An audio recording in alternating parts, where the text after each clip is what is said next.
Siguro po kung ano po, pinakita ko lang po kung ano yung kaya ko and tiwala po sa sarili na sinasabi lagi ng mga artists na magtiwala lang po lagi sa sarili and sa ibang kasama po, especially po kay Ate Gia, na bigyan po talaga siya ng tiwala.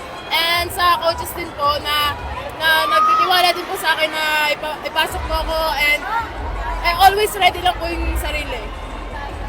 Personal ko lang ano yung magiging mindset nyo. Siyempre, masama yung talo pero tomorrow may laban pa ulit. Ano na lang yung papaunin nyo from this game para bukas? Siguro po itong game po yung paghuhugutan namin ngayon na ano po, na maging inspirasyon po sa amin na bumawi kami sa second game po. Para gano'n lang nakakalaki sa confidence mo kasi first set baon na baon kayo, ikaw talaga yung bumangon sa team, gano'n na nakakalakas ng loob mo?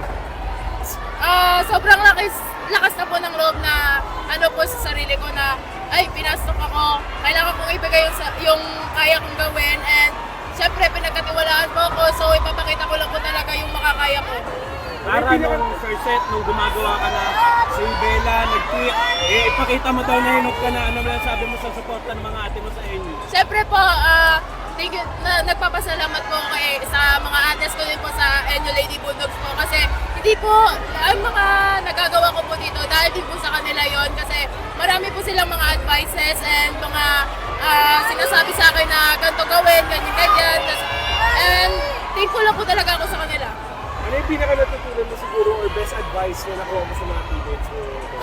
Yung ano po, yung pagtitiwala sa sarili, eagerness, and being humble inside the court po.